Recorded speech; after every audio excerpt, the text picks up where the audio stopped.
Bismillahirrahmanirrahim.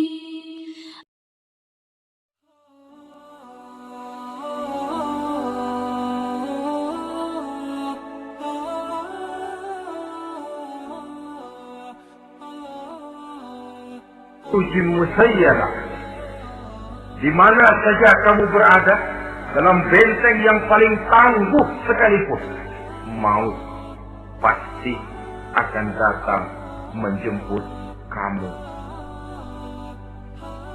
Nah, bagaimana caranya maut datang menjemput kita? Bila datang dia, sang malaikat pencabut nyawa, malaikat Israel namanya, hendak mengambil roh kita. Dalam suasana macam begitu, di akhir kehidupan dunia, dalam berhadapan dengan sakaratul maut, terbagilah manusia dalam dua bagian besar. Pertama, yang menghadapi sakaratul maut itu dengan husnul khatimah, baik di akhirnya, sehingga pada saat rohnya berpisah dengan jasadnya, kelihatan dia seperti senyum, mukanya cerah. Bahkan sebelum itu boleh jadi dia sempat meninggalkan pesan-pesan yang baik. Ada yang sempat azan, ada yang sempat baca Quran. Pernah kan nemui orang yang mau mati seperti itu? Yang sempat azan, yang sempat baca Quran, yang sempat meninggalkan wasiat-wasiat yang baik. Sebab apa? Malaikat maut datang menjemput mereka juga dengan baik-baik.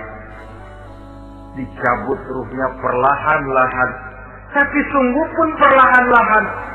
Pedihnya, sakitnya tetap tiada tara. Rasulullah Sallallahu Alaihi Wasallam, dikala beliau hendak berhadapan dengan sakaratul maut, diceritakan mencelupkan tangannya ke dalam gelas berisi air, lalu mengusapkannya ke muka beliau seraya berdoa, "Ya Allah, mudahkan saya dalam menghadapi sekarat ini." Beliau juga yang mengatakan bahwa sakitnya sakaratul maut sama dengan 300 kali bacokan pedang. Sehingga kita diajarkan doa, di antara doa selamat itu kan ada Allahumma hawwin alaina fi sakaratil. Ya Allah, mudahkan saya di dalam menghadapi sakaratul maut itu. Ketika ruh ini keluar dari jasad, mata masih mengikuti ruh itu. Jika kadang-kadang ada yang matanya terbelalak dan tidak sempat ditutup, terbuka terus, mengikuti ruh itu keluar dari jasadnya.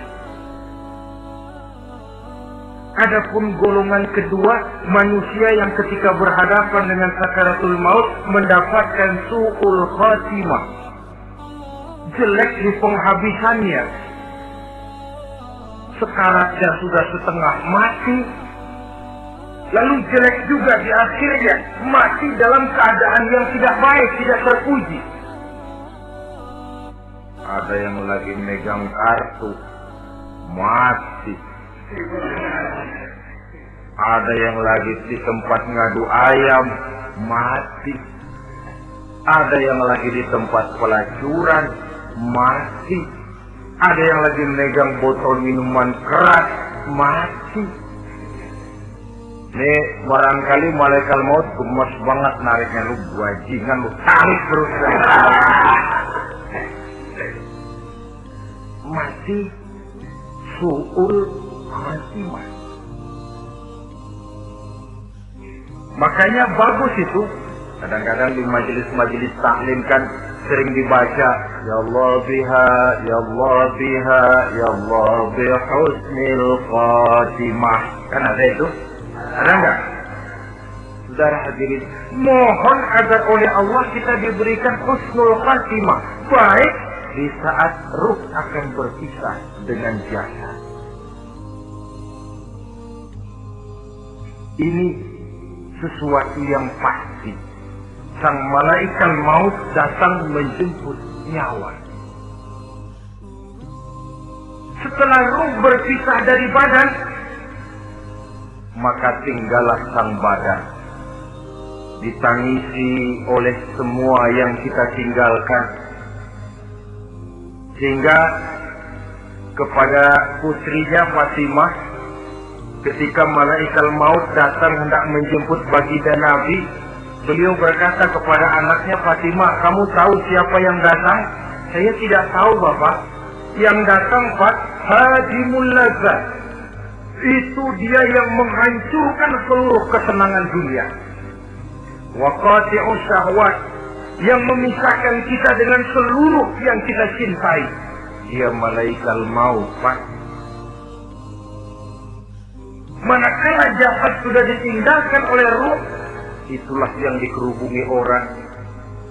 Anak menangis, istri menangis, orang tua bersedih, teman-teman merasa kehilangan, menangisi jasad.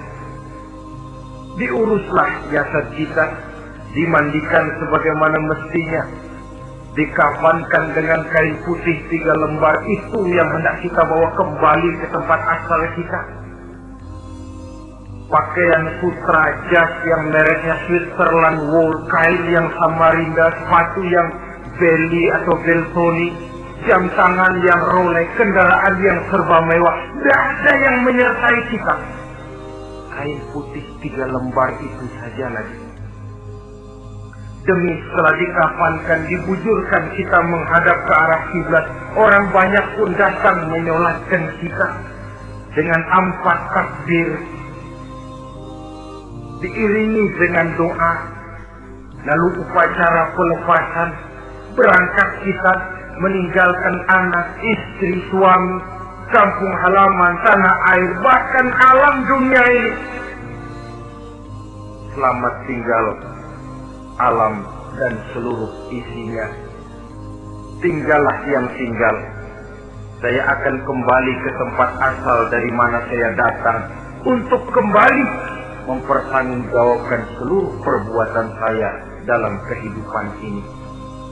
Manakala upacara pelepasan selesailah sudah, dimasukkan kita ke keranda jenazah, digotong orang, bismillah wa ala millati rasulillah, dibawa ke tempat peristirahatan terakhir katanya. Padahal dulu kalau mau kita istirahat, ke Villa lah kita, ke Bali lah kita, ke Hong Kong lah kita, ke tempat-tempat tamasya yang indah. Oh, rupanya akan sampai juga perjalanan menuju tempat peristirahatan terakhir, yang luasnya tidak akan lebih dari 2 kali 1 meter. Diusung orang kita, diantarkan orang banyak. Manakala sampai ke atas liang lahat, pengusung jenazah dibuka, diturunkan kita ke liang lahat, dibaringkan. Gumpalan tanah akan jadi bantal kita. Muka dibuka, dihadapkan ke arah kiblat. Setelah itu ditutup liang lahat kita dengan kayu. Masih belum kurang, diuruk dengan tanah. Yang menguruk orang-orang yang tadinya mencintai kita, menyayangi kita. Tapi ketika jasad sudah ditinggalkan ruh, habis rupanya cintanya. Coba jasad kalau sudah ditinggalkan ruh, 3 hari aja di rumah serem. Ya mayit, siapa yang betah nemenin mayit.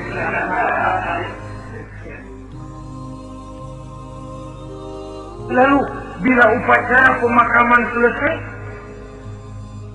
maka berusahalah semuanya.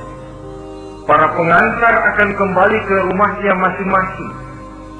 maka masuk kita ke alam kehidupan, yaitu yang disebut alam barzakh atau alam kubur. Apa selesai hidup sampai di situ? Tidak. Hanya beberapa langkah setelah yang mengantar kita pulang.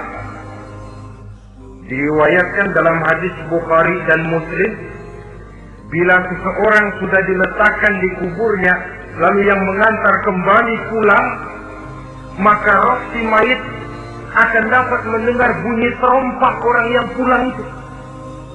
Bunyi terompaknya terdengar. Datang dua malaikat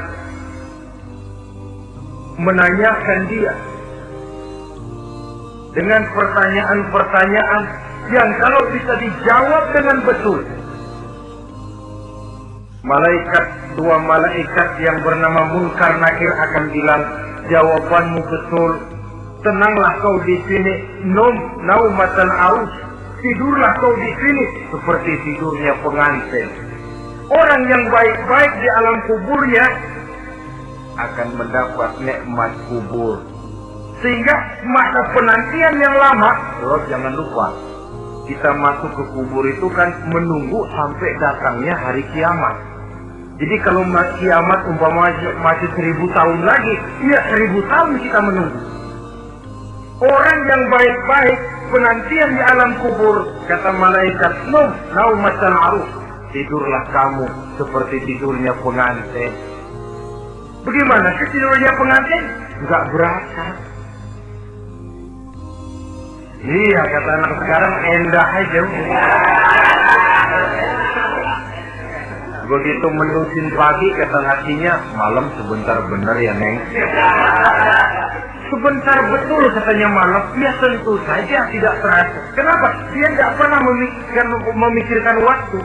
Terbawa oleh kenikmatan dan kelezatan yang dirasakannya dalam kehidupan. Tapi orang kafir, orang yang dosanya bertumpuk, tidak sanggup menjawab pertanyaan dua orang malaikat, maka dia akan mendapat azab di alam kuburnya terus menerus siang dan malam sampai datangnya hari kiamat. Ibarat maling ayam ketangkep, belum masuk pengadilan udah dikebukin duluan. Kan begitu kan? Ada maling ayam nggak itu? Nah, itu yang nyaut tadi pengalaman itu. Di sidang belum divonis, belum digebukin babak belur. Saudara hadirin, maka alam kubur bisa merupakan raudhatun min riyadil jannah.